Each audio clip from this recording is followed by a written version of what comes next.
Namaste. My name is Shweta Seni, and I'm the CEO of Arcus Policy Research. I take extreme pleasure in welcoming you all to the first podcast of Arcus called Samavesh. At Arcus, we have had our exceptional journey of research over the last 4 years, where we've not just published some key aspects of agricultural policies that we've researched along the way, but we've also had the opportunity to interact with policymakers and have had chance to present our results to them. This journey has been exceptional because we continue to explore various new evolving parts of this dynamic environment. But as we do it, we realize that we may be knowing parts of the pieces of the puzzles, but then there is wisdom in experts in the field that can help us join much of these pieces together. And Samavesh is one effort of the Arcus team in that regard. The aim is to invite experts to help us explore some tough questions, help us visualize what vision could be for India and find ways of reaching there. If nothing of that happens, at least we would know what the right questions we have on the table, and that gives us cue as researchers in Arcus where our next research could be. Without much further ado, we're happy to welcome our first guest on Samavesh, Mr. Nandakumar. I take extreme pleasure in welcoming one of my own personal mentors, Mr. T. Nandakumar, on the first episode of Samavesh. I've had a personal journey of being a novice researcher in the field where I've had one bureaucrat who comes and opens up our Excel sheet to see how the numbers have evolved. There is so much we've learned from him. He's not just former Agriculture Secretary, Government of India. He's also had his stint with the Food Ministry, and therefore I thought there is no better person to start Samavesh with other than Mr. Nandakumar. The topic, and thank you, sir. We are so glad that you agreed to discuss this. The topic that we've taken, and it's part of a bigger vision at Arcus. What we are doing for 2026 is that many of the policies that we continue to learn, study, evaluate, monitor along the way in our research studies. So one such policy we've picked up for conversation today, the public distribution system. I've written personally a lot on a lot of its aspect where we've explored how the public distribution system has evolved over the years, and today is one of the world's largest program in the world, where we have a commitment of annually distributing at least 80 million tons of rice and wheat to 813 million people every year. It is one of the largest programs. The aim was to provide free rice and wheat to economically and possibly geographically vulnerable population of the country. Today, National Food Security Act is that anchor document that guides the public distribution system. The objective of today's conversation is, if today we are distributing rice and wheat to 813 million people, what is it that we visualize 10 years from now this system would be? Now, to guide this conversation, I was hoping that I asked a few questions as a researcher. I've always wondered about PDS. And it'll be interesting for all of you also to note, many of which you would already know, is that there is public distribution system, rice and wheat for which are procured under an MSP regime, and they are sold, they are given free of cost to the economically vulnerable, to the ration card network in the country. Now, it is intriguing to see that when you are buying rice and wheat at MSP, that rate is rising every year. The cost that the government incurs on buying this, storing it, distributing is called the economic cost, is also rising every year. However, in terms of government budget, when we look at food subsidies, it appears that it's not rising every year. Contrarily, every second or third year, we see a dip. So if the individual elements are rising, how can food subsidy not rise every year? That's the first bit of it. And second bit of it is, how does the government, where I see that key ministries are involved, so there is Agriculture Ministry, there is DFPD, and there is a Consumer Affairs Ministry. How are the three involved when we are looking at the food subsidy estimation of the country? So, Okay. Food subsidy is primarily in the budget of the Ministry of Food and Consumer Affairs, which is the Department of Food. And that's what most people pick up as the food subsidy because that's the largest part of the food subsidy. The Consumer Affairs Ministry has a very small portion on pulses because it's not a regular intervention that happens. The Ministry of Agriculture has something whenever they enter into this market intervention scheme for onions or potatoes or something of that sort. That is again off and on kind of a subsidy. So we understand food subsidy in many places as the budget in the Ministry of Food, but in effect, the food subsidy is the sum total of all this. But for the purposes of our analysis, which is the cereal subsidy, which is rice, wheat, and maybe a little bit of nutri cereals and maize, for instance. But let me also tell you that the food subsidy now includes even the subsidized rice that you give to ethanol. That's a difficult question to answer why it is a food subsidy, but for the time being, I think it's included. What was the second question? The second question is, sir, if the individual elements of how food subsidy is calculated are rising, so like MSP is rising on an average about 3.5% in case of paddy, about 5.5, 6%, 5 to 6% in case of rice, and economic cost is rising. How can food subsidy fall in any year? Okay, now this is something to do way the food subsidy is administered. Technically or theoretically speaking, food subsidy actually is incurred the day you are procuring the grades. And of course, depending on what you want to sell it at, the subsidy may vary. But the day you procure the grains and put it in the FCI's godown, your subsidy meter starts running. And the food subsidy bill also starts running. But subsidies are transferred to the food corporation only after the sale is complete. Okay. That means essentially it's a consumer subsidy. So when the consumer gets the gain, all it's lifted for the consumer, the subsidy gets billed and transferred. So in effect, what it means is that the subsidy that has already been incurred or the costs that have been incurred in the holding of the grains in the FCI, other state government godowns are not accounted for in the it gets carried out. So when you look at the pooled cost of grains, as they say it, that includes all these elements, but it comes into play only in the year in which it is distributed. So then, intuitively, what you are saying is that we may be buying a lot of rice and wheat, but we are not selling as much, and therefore it appears that the subsidy is actually not rising as fast. But contrarily, the subsidy seems to be falling. It may not rise as much, but why should it fall in any year? Is intriguing because as researcher, we look at the temporal trend. When the number of people you are supplying it to is fixed, when the costs are fixed, the central issue price is at zero. How can ever a subsidy fall in a year? Well, it shouldn't. Uh, in fact, I have also been intrigued by the number that I've seen in recent years. But there has been instances where the subsidy is not paid to FCI.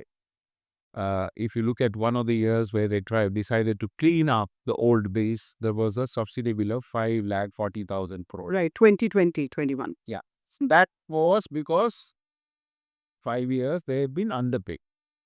Now, this could be a case where you don't have money in the budget or you don't want to show that much subsidy in the budget, whatever reasons, you have not paid the FCI, but the subsidy has been incurred, the cost has been incurred. So at some point, you will be ending up cleaning up, and I don't see a reason why, with the same quantity that is being distributed and a rising MSP at whatever rate it may be, as that defies logic. So it's some accounting practice, to say from a Not to be not even an accounting practice. It's something that happens in view of some financial constraint. So I wouldn't put too much credence to the budget numbers because I would look at the quantities and the price as the real calculation of subsidy. fairly. Okay. So this just brings me to the second question of central issue price. We'd written extensively when the NFSA 2013 came out, and then there were sections in it that said that at the moment we will supply rice, wheat, and maize at 3 rupees, 2 rupees, and 1 rupee. And one part in the act had said that we will revisit these prices. And back then, when we wrote the paper, we'd written that we will have to wait and see if there'll be a political will to ever raise it. Now, contrarily, post COVID, what we see is that the central issue price have actually been reduced to zero. I mean, of course, there is a welfare side to it, but there is also an economics of the government policies and programs. So there are two questions to it. Do you ever see, and because you've been with the government, that there will be any government who'd have a will to ever relook at the central issue price? And if not, what could be the trigger that will get them to rethink central issue price, if at all you feel there is any need? Otherwise, if you feel that this is what we should continue, that's also open to getting your inputs. So, Pre-NFSA, hmm. there were three categories of issue prices. There was the Antyodaya Anna Yojana, about 2.5 crore families. They were given at prices like these 1, 2, and 3, or 1 and 2, or whatever.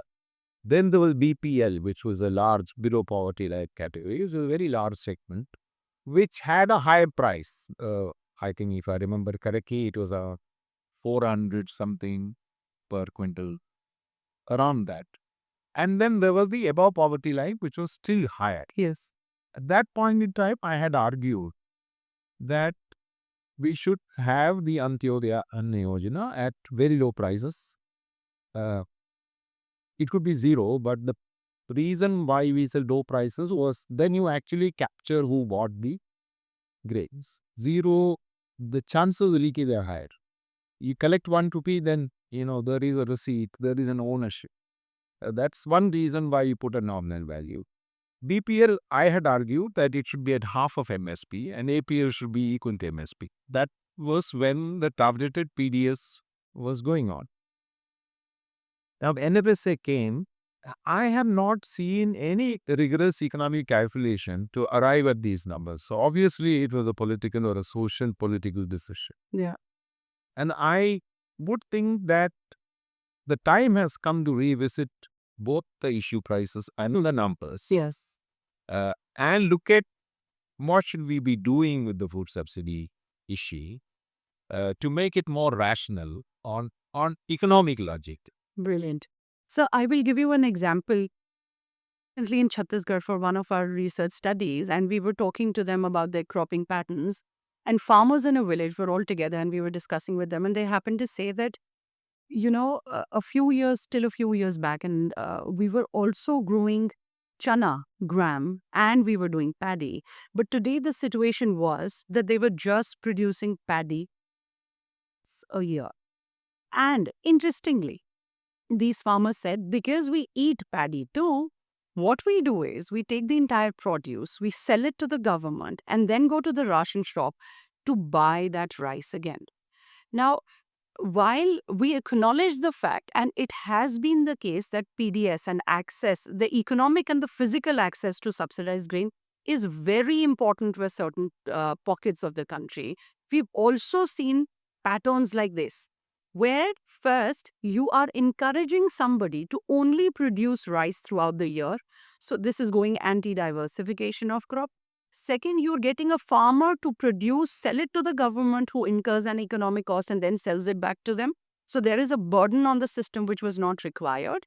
And third, we believe that many states, like in Punjab and Haryana, we hear stories about grains from ration shops going as feed for animals. I mean, all of this brings me to a fact that yes, there is a certain a segment of the population where PDS is important. But there is a large, growing, evolving segment where this is encouraging, this whole system is encouraging a change which is doing more damage than benefit.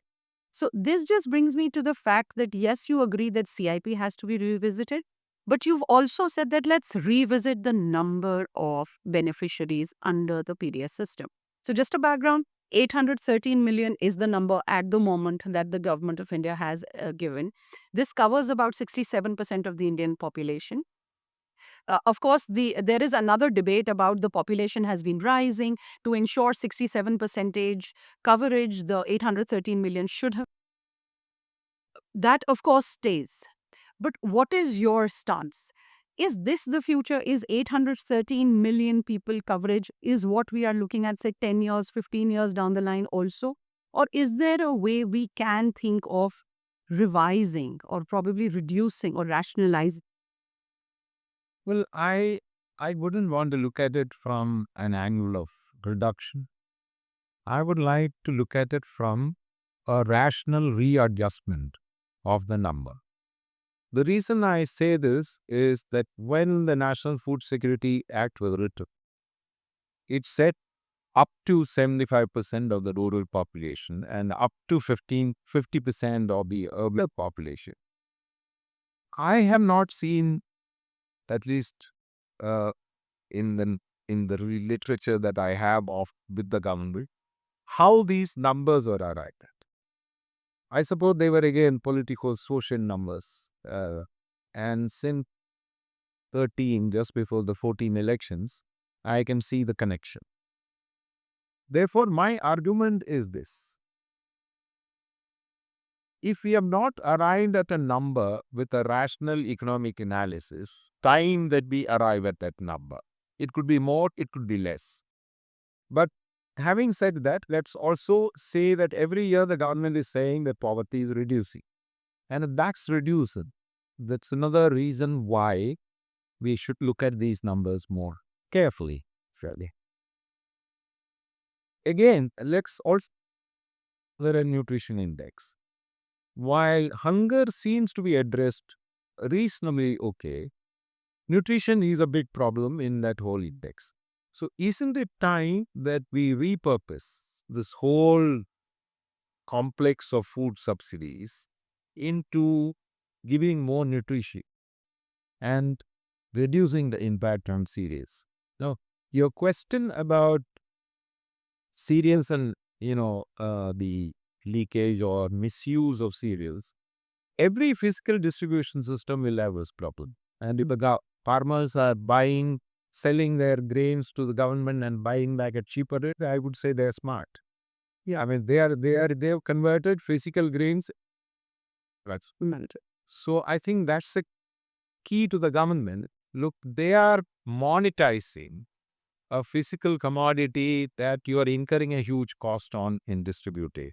So why don't you just straight away give them the monetization benefit, which will be more efficient? But then you have to be careful about uh, geographies where supplies are inadequate and families which would actually need physical food grains because they're very poor. So I suppose there is no one solution. Yeah. We had to look at it across economic strata and across geographies. Brilliant. Back when I was earlier, we did a paper where we studied individual states and found out what the levels of poverty there were, what the levels of nutrition levels there were.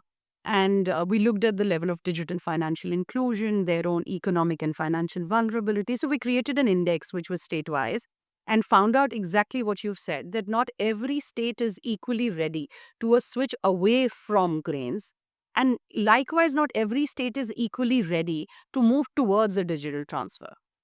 In fact, we went to the depth of saying that not every area within every state is also equally equipped. But then, what we agree on for sure is that the business as usual has to change.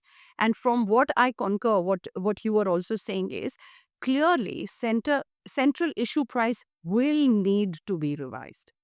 813 million people could be rationalized on the downside because we anticipate that the poverty levels and the nutritional levels will get better, say 10 years from now. And the third thing that you are saying is that for sure, it's not just food security, but it is also the nutrition and the absorption of nutrition of these people that is critical on the table. So clearly, it's not one size fits all. So, to drive the second part of our conversation, I just wish us to start with a visualization of what you think an average Indian socio-demographics and health indicators would look like, say, 2037 in, say, years from now. So, say, till 2037, what are the key things that you think an average, because that's the way as researchers we visualize. So, do you anticipate an average Indian would be richer, would be more nutritionally secured, would be more technologically connected? So, if we think we can visualize what will be, we can think of how things can change to adapt to that change. So, if you can have that thinking, sir. Uh, let's say, if you look at the last 10 years, the nature of the Indian thunder, the thing that you eat, has changed across income levels. Not necessarily probably the last 10%, minor changes, but across other levels. Even the last level has changed, but not significantly. So, cereal consumption, i- they're adding probably a bit of milk, bit of egg, uh, pulses, more vegetables, more fruits into their diet. And this is reflected also in the production statistics of the agriculture ministry, where horticulture in terms of quantity has overtaken egg. Milk is growing at a much faster rate. And this is without MSP, without procurement. It's responding to the market. Yes. I would think this trend will continue. And as income picks up, we can debate what it is the rate of growth, etc. That's the relevant. Incomes will pick up. Yes. And people will diversify their diets. And at least suddenly there is an emphasis on protein. And protein for vegetarians would be pulses and dairy. And for non-veg, of course, multiple options. So that's one. And if that's going to happen, and you're also having an undernutrition problem stuck at a point of child stunting and anemic women, etc., I think we need to look at the basket of support that you are providing. So in a welfare economy, should we restrict ourselves to a rice and wheat model, or should we look at more nutritious meal, not necessarily physically provided? It can be multiple options.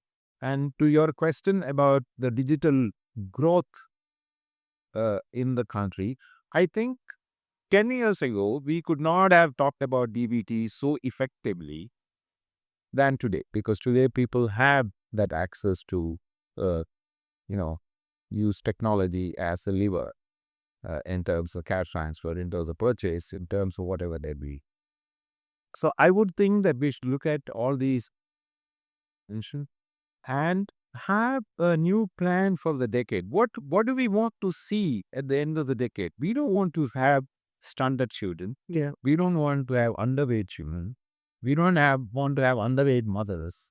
I think that's where the challenge is. So if you're going to look at, okay, we would have 0 or say less than 2% underweight children, less than 2% stunted children.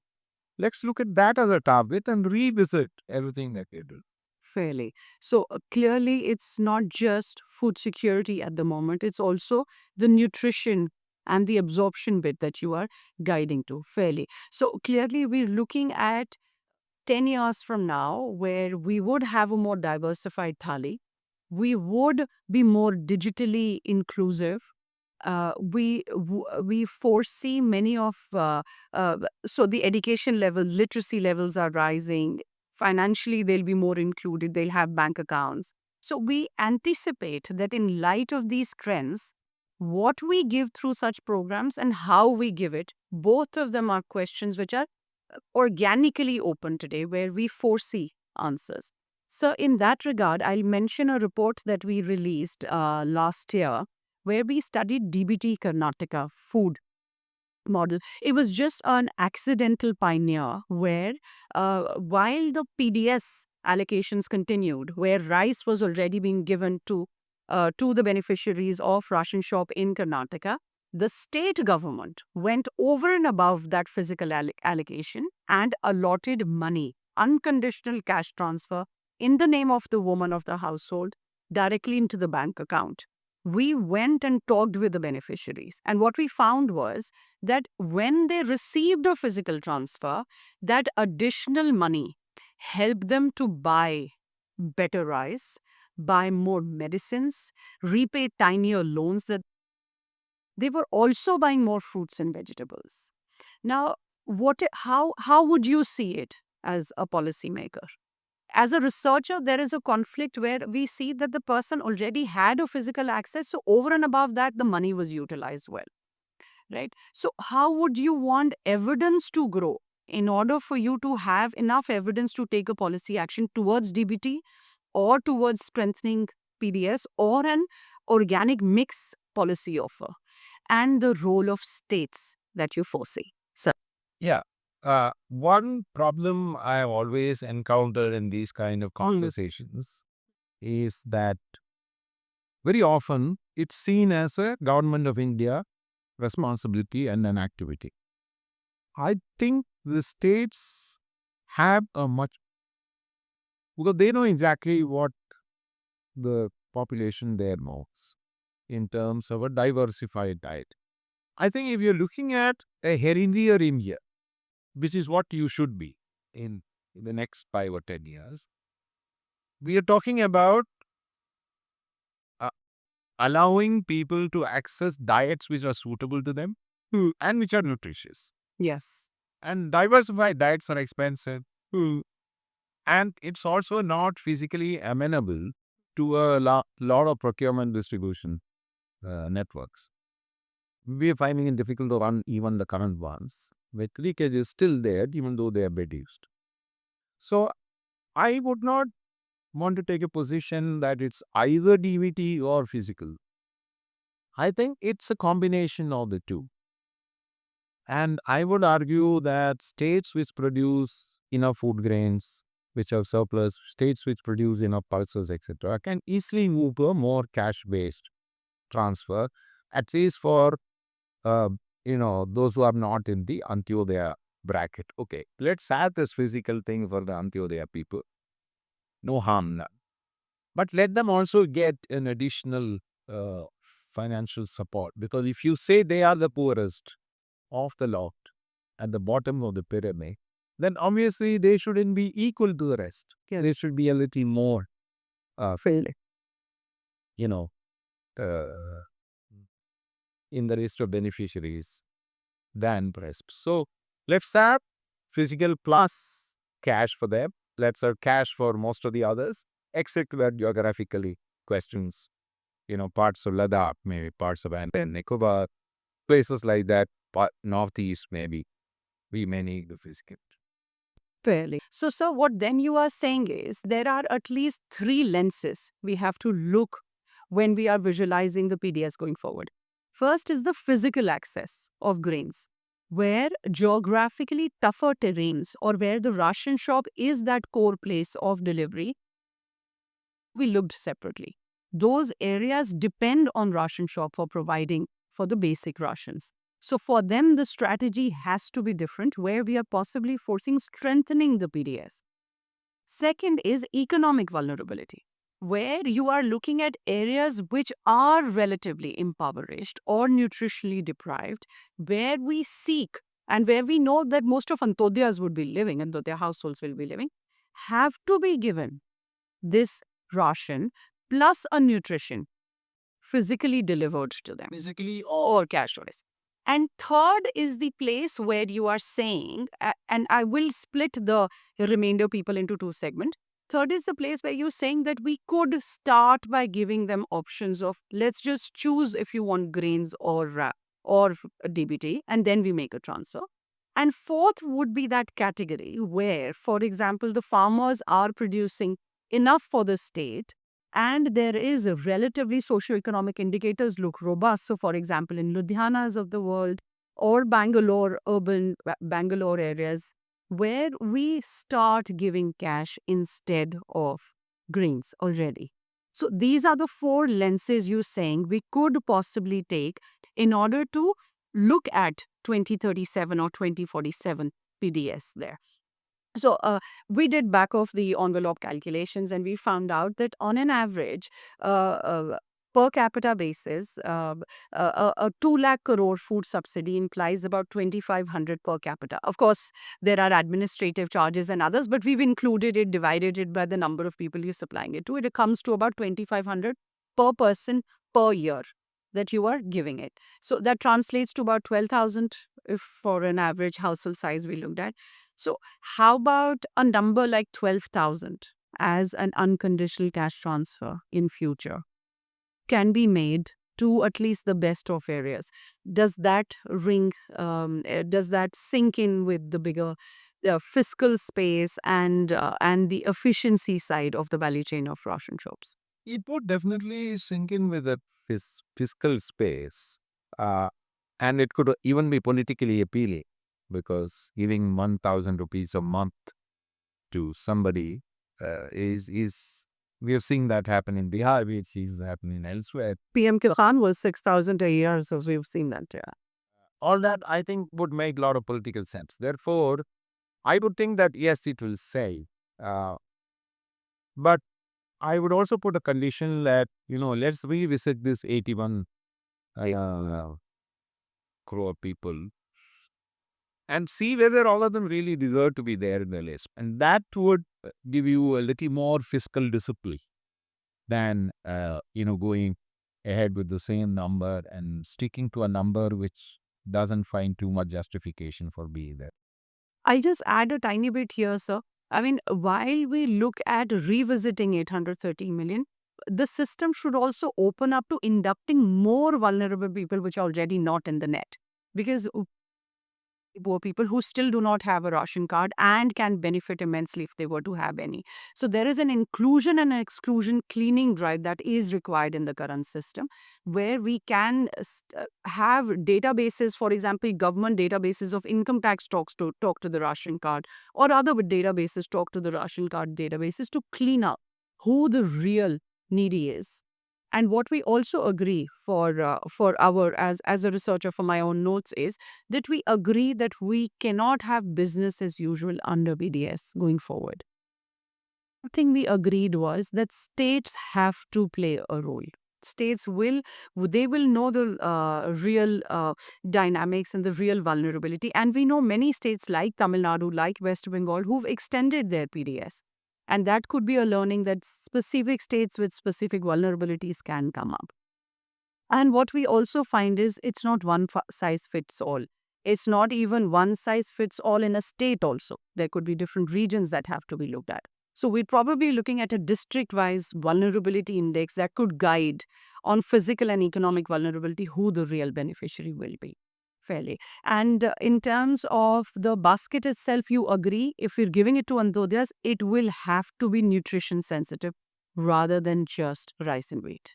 Yeah, we agree. Okay. The only thing I would say is input tax may not be the only factor which you can capture this. So I would look at an asset-based and the vulnerability-based index, which would capture, because incomes are extremely difficult to assess. So I would think assets reflect what your income has been.